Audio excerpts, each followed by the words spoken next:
to build a cult? Me. Yeah, you. If yes, then this is the best place for you.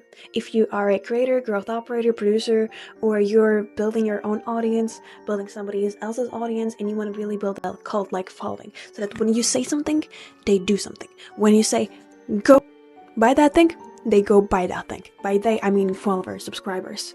I'm not saying this is completely ethical. I'm not saying you should do this, but if you clicked on this video, that means that you are interested in these things. So let me just give it to you. Have yourself a cup of tea or coffee like I do. I have coffee with me because it's a long day and we need a cult, you know. My name is Elisa. I'm the person that's working on the back end for creators, for online coaches, for consultants, building all the back end systems, content plans, marketing, social media, everything on the back end to really scale your business. Because being a creator is not just influencerity, creativity, it's also business. And sooner you start treating it as business, sooner you will see what is the concrete strategy or plan. So here are 4 steps on how we can build cult-like following. Now let's go details about every step that you need to do. Step number 1, keep it vague, keep it simple, broad, easy to understand. As I mentioned before, one of the great examples is to follow political campaigns. When somebody's trying to be a president, what they are doing, they're trying to show you all the possibilities, all the great things that they can do, their vision for future, vision for the country, vision for better roads, better education, safety in schools, all that things. They are trying to sell you an idea with big promises, vague words, nothing concrete, no really step-by-step plan, but just vague, big promises, loud statements. For example, red hat, red cap, reminding of something, reminding of somebody. The thing here is that you should not do this through actions that are clear, understandable, and easy to read through.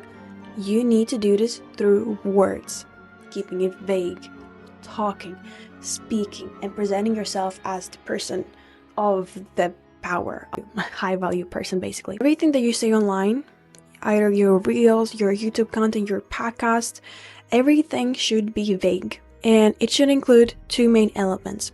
First element, on the one hand, we have something so great, so transformative, a promise so big, so grand, so transformative for a person, for a viewer. And on the other hand, on this hand, we have total vagueness. Surrounded by water, big water, ocean water.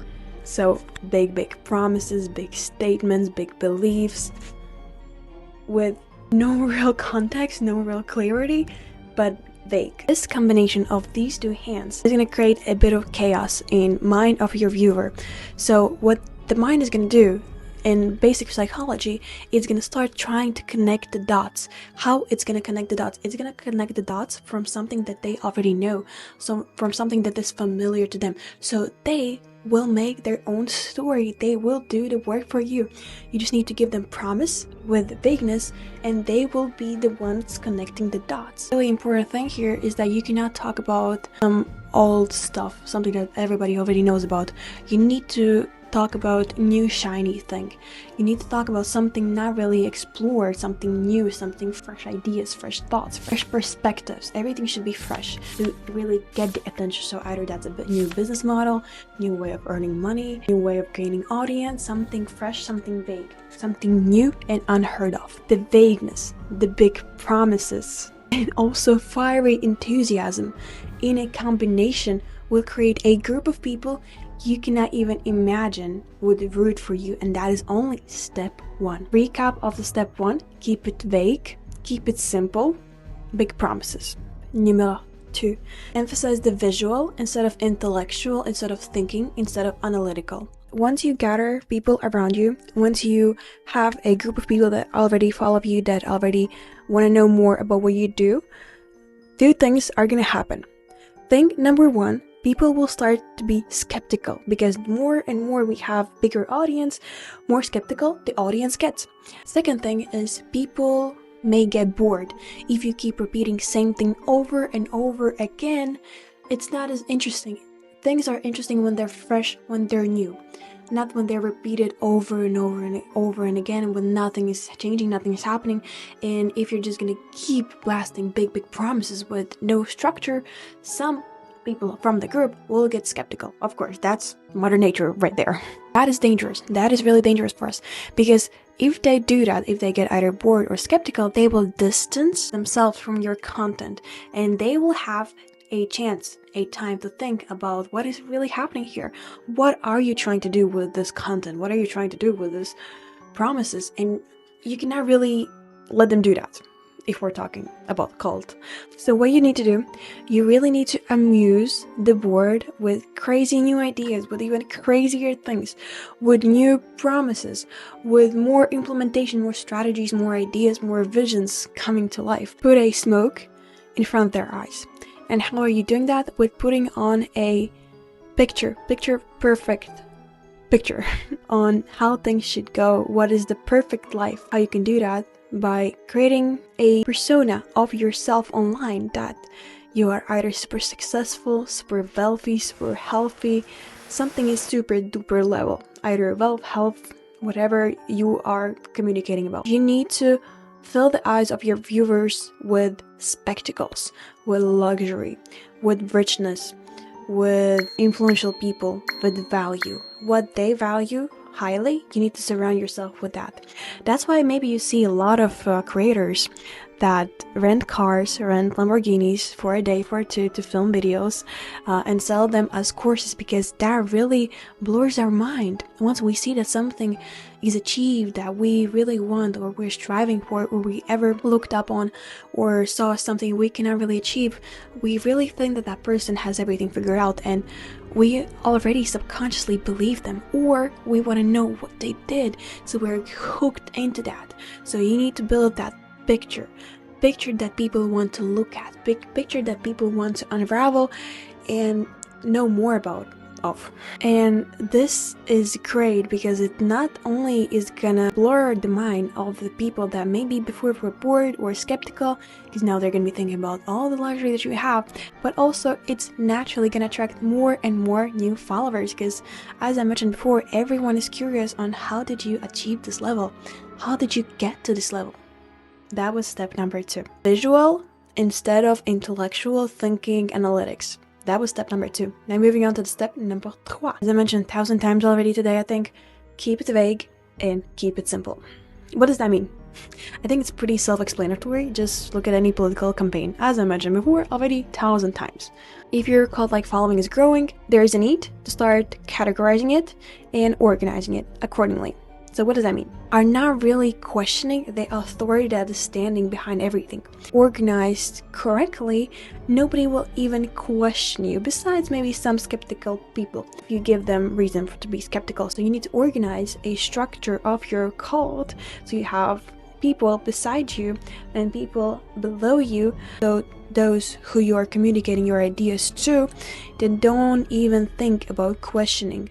What are you doing, and for what are you doing what you're doing? Step number 4, one of the really important things to do, is that you need to really differentiate yourself, your following, your cult, from everyone else, from the rest of the world. It's us versus them. Well, what color's your brigade? If you will look back at some popular people's content, inspiration you can actually look at is Iman Gaji, because if you will really look at his content, all the videos he is filming and producing, he is following this exact framework. From 1 to 2nd to 3rd to 4th, especially the 4th, just look at least one of his videos. Somewhere between the lines you're gonna hear something alongside that. It's us versus them. It's us who's trying to get rich versus the rich, or something like that. Like, he's really antagonizing everybody to feel like we are in this boat together against those big angry whales that are in the ocean. This information you acquire at colleges is simply conceptual knowledge, and by that I mean Once the group is large enough, it's gonna naturally start attracting more and more viewers, more and more followers through word of mouth. Through just your popularity growing, it's naturally gonna attract more people, because if someone is popping up, more and more people want to know why they are popping off and start following you just because of that. So, if you are not careful and if you start to get loopy, as I mentioned before in second step, boredom and skepticism can kick in back again. So you need to really follow all the steps so that it does not happen, because that way all your big grand promises will be seen through, as people will just take a look back, take time to realize what is actually happening, and keep your followers united, to keep everybody following the same thing and not break down. You need to do what all great religions are doing, building a us versus them mentality, that something is opposite, something is not going in the right direction between two groups, and we are really different than the rest of the people. We're better, we're worse, or whatever that is. And how to do that? First, you need to make sure that the group that you are leading, you're following, really believes that what they are part of is something special, something exclusive, something that is unified by same goal, by same ambition, by same values, by same future vision of life. Then, once we sell them on that idea that we all believe in the same thing, we all are here for the same reason, to get rich, to get wealthy, to get fit, whatever is the end goal, then we need to really strengthen it. To strengthen this bond, you need to have an enemy. Because what is really best with all the movies, all the TV series, there always is an enemy. There always is a main character and an enemy. Because if there would be no enemy, nothing would interesting happen. We would have no reason to follow the main character, because what's the point of a main character if they're not doing anything actually? Once you have an enemy, you have common goal that you need to destroy. Make an enemy for yourself. Not literally, but just for the view, you need to have an enemy. For the whole community to come together and fight the enemy. So if you don't have an enemy, invent one. As I mentioned before, Iman Gaji is a great example on how he is following all these steps without you even noticing it. I'm mentioning him because now I think he has around 5 million followers, and I kind of took a step back and really thought about everything that he's doing analytically. Understand that he's just funneling me into his courses and into his digital products, and only because I had time to really think, that's why I broke out of the cult. But so many people are still in there, because he has done everything perfectly, in the sense that he has an enemy, he has those super rich people, or whatever was the enemy, I don't even remember anymore. Then he has procedure, he has a routine, he has a religion that people follow, that is monk mode. He has a name for the community, he has a thing people can associate themselves with, and that is Renaissance man. Do you see how he's doing everything step by step from this playbook? And he now has 5 million devoted followers that are just buying everything that he's selling, everything that he puts his mind to. Everything will be sold out, and you can do the same if you follow the steps that I told you today. It is crazy. It's like dark magic. It's literally dark magic, and you need to be careful with this. I just feel like it's great to have this knowledge, and if you know everything that I told you today, maybe you can also know how to not get caught up in a cult. Hopefully this helped you, and if any questions, anything, let me know, and bye bye. It was your dark magic friend, Lisa.